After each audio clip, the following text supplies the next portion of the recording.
Hi everybody, welcome to my tropical backyard in mid-October here on Long Island in New York. I'm Alex, I'm a meteorologist here on Long Island, and I have hundreds of plants to bring inside my house. They are all still outside.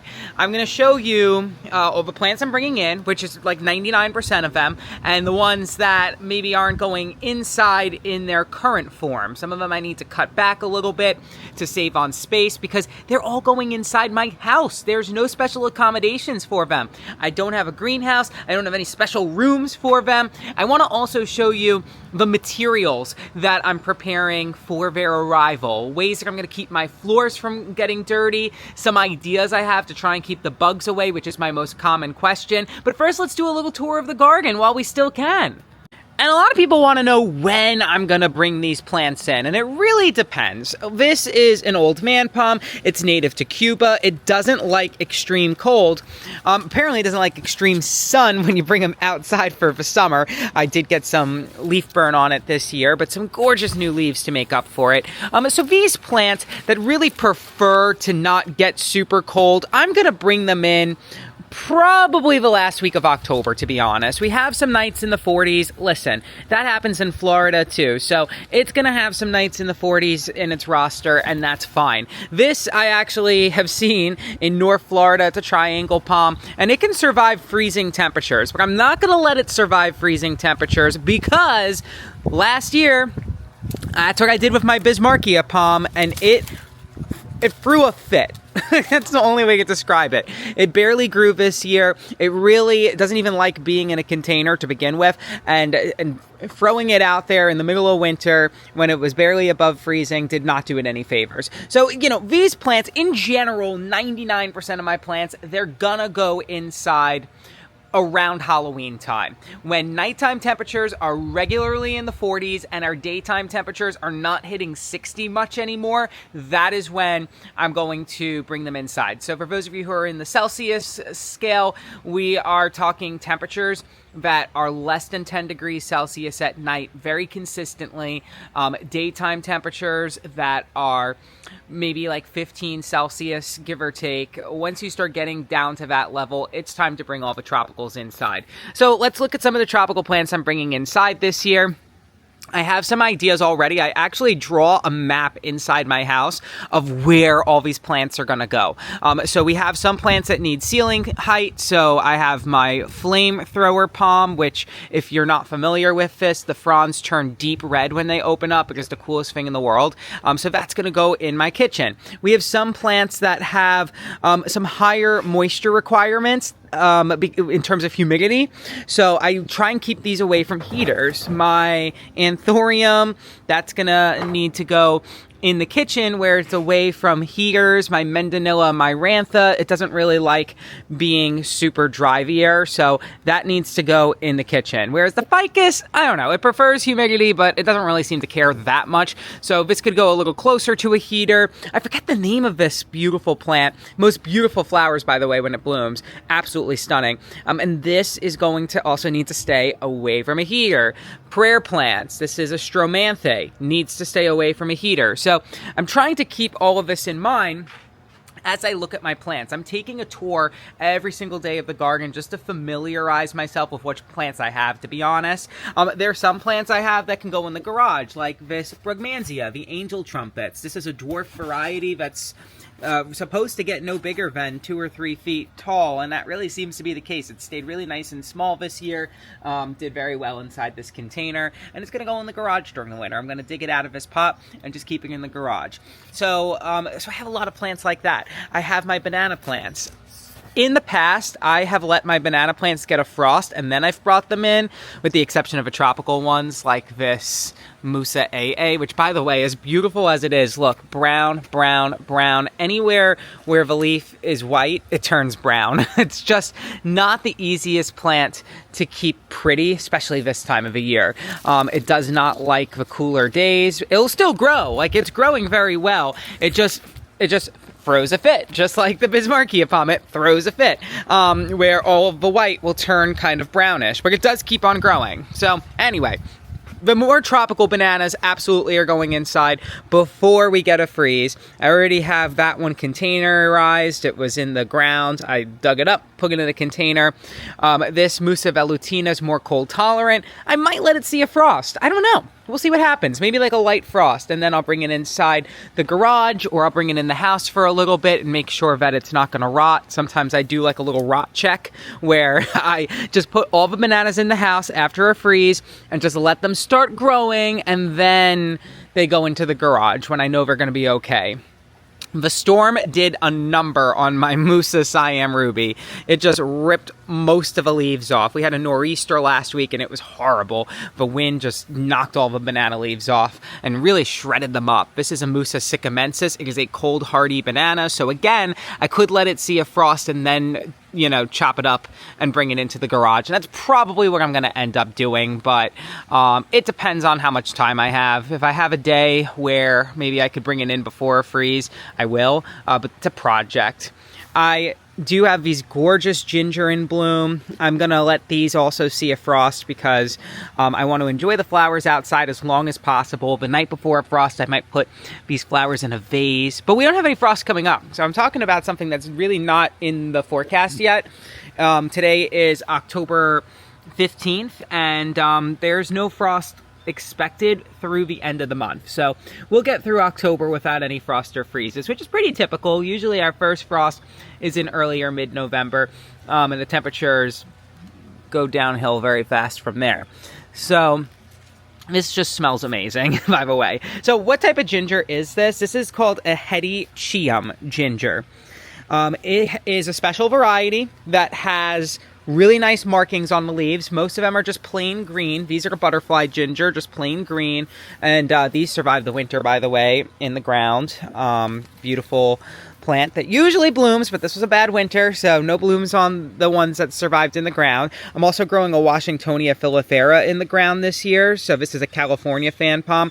That's going to go and stay in the ground this year with protection. The butterfly ginger does not get protection. The giant cannas don't get protected in the ground, so this is all Zone 7B Long Island. Which in my opinion really operates more like a 7A. That's just how I feel. We don't get that cold, but we just stay cold. Anyway, so I could actually leave these in the ground, but I bring them in because I don't want them to die. And look at how pretty these flowers are. Just heavenly. Isn't this amazing? This is called Vanilla Ice. So what I love about the Heady Cheams is that they have really hardy rhizomes. They smell just like a ginger that you eat at the store. This is very different than the Alfina ginger, the variegated shell ginger, which is a little bit more temperamental in my opinion. So this I treat more like a houseplant. This is what you're more familiar with seeing when you see a variegated ginger. It's usually this Alfina. It's called a shell ginger because the flowers look like shells. And, you know, I like them. I think they're really pretty, but they're a pain. Like, this died back quite a bit last year. And, you know, it's coming up pretty nicely now, but it took a while to get there. Whereas the Heady Cheams, they're roots. So they're like a canna plant. You know, they just come up amazing. They're so pretty. Look at this. Look at this little jungle I have to walk through. I can't get enough of walking through the jungle. I love it. Anyway, so I love the Heady Cheam gingers. Here's another one. I just have them all over the yard and I just dig them up. So I really highly recommend you looking into some of those unusual variegated patterns if you want a cool ginger. So the tree fern I'm nervous about because this is a new addition to the yard from a friend who has an incredible plant collection. And I'm just nervous that it's not going to do well inside the house. I don't know exactly what I'm going to do to keep it happy because they're just so bad as houseplants. I've grown Australian tree ferns in Florida and in South Carolina, and I leave them outside pretty much all year long, and it does great. But inside the house, it's going to be a different ball game. But I'm going to keep this in my bedroom where it's going to get a good amount of light, and I try and keep my house kind of cold in the winter, so I hope that that'll help with the lack of humidity.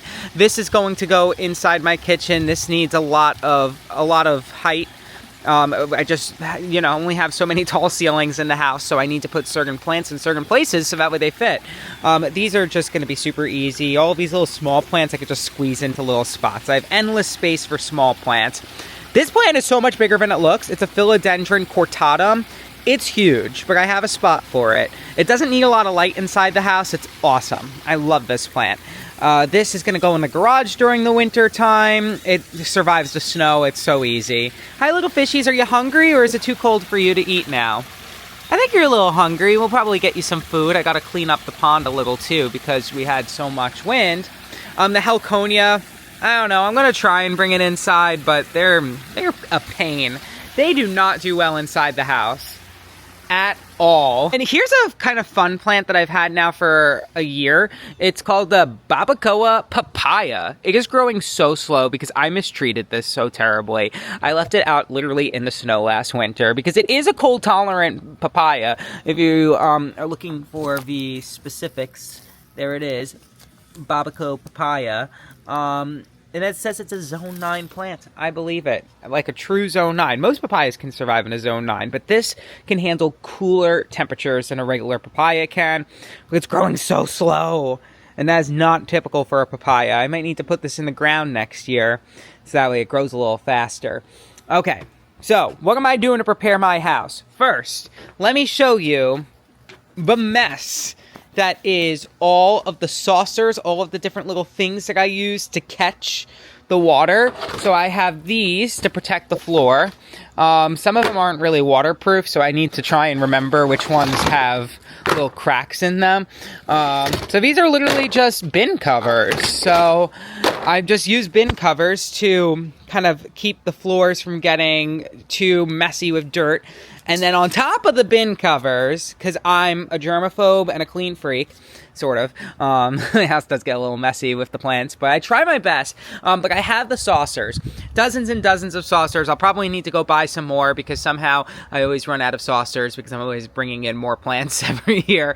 So that's the reason why. But anyway, so I have a bunch of saucers. And inside the house, we're not done covering the floor yet. Inside the house, I've already purchased this floor runner off of Amazon that I think really works wonders. Yeah, so by the way, I did bring in the Licuala. It just loves warm temperatures, and this palm tree is not looking so great this year, so I wanted to bring it inside. But anyway, yeah, so the whole floor is covered with this. I have it covered here. I'm going to put some of my more, shade-tolerant plants. All the philodendrons are going to go into this corner. This corner actually gets pretty decent light, so I'm going to put my bird of paradise over here and a nice agave in the middle. It's going to add a really, really cool kind of texture to the leaves. So I'm very excited about that. It's kind of fun, like bringing the plants inside for the winter, because they do spend 5 months out of the year inside the house. So I kind of do like garden design, but inside the house. It's so interesting. Oh, is that a bumblebee in the house? There it is. Kind of like right on the corner, you can see the bumblebee. I don't know how I'm gonna get that thing out of the house. Anyway, so yeah, I get to do like this kind of fun garden design. I'm gonna flip the camera around, so I'm gonna have, my flamethrower palm kind of right over here, and the Bismarckia is gonna go here. So I'm just going to put some grow lights and just dangle them from the beams, so that way my Bismarckia palm will get a little bit more light. And also, I'm thinking of putting some of the more tropical bananas over here too. So we'll see how that goes. I'm thinking of putting a tropical banana here, and then I'm gonna go and put some plants behind the TV, and it should hopefully get some light from the skylight over there too. So I'm excited about the garden design aspect of things. This is my dining room, but usually it just becomes my plant room. I'm going to try and keep it a little bit of a dining room this year because it's kind of hard for this to just be plants. But I want to take this table and just put orchids on it. I'm gonna like try and cover it with like a nice little laminate kind of plastic, and I just want orchids and pretty flowers as sort of like a little showcase. Anyway, it's going to be fun. I don't want to take this entire room up because then I lose access to the backyard in the winter, which is hard because I do like to go out there even if it's cold out. And I like to look at the view too. So I'm going to try and keep this room from getting quite as crowded. I have some more tricks up my sleeve. So make sure that you like and subscribe. Oh, hello, squirrel. It's better than the raccoon I saw coming down the deck a couple of days ago. It was literally like looking at me through the window. It was crazy. Anyway, sorry for the squirrel sidetrack. I'm sure it's going to tear my yard up somehow, but it's so cute doing it. Anyway, so yeah, there's a lot of work to do, but I am, as sad as I am to see all these plants go, excited for what's to come. We will see how I fit these all in. I need to also drag them all into the house too, so that's a lot of work, but I'm gonna do it. I always manage. I never know how I do it, but I always find a way. So make sure that you like and subscribe and do all the YouTube stuff to make sure that you see this video again, because it's gonna be fun and it's gonna be hard, but hopefully we'll both learn some things along the way. Bye.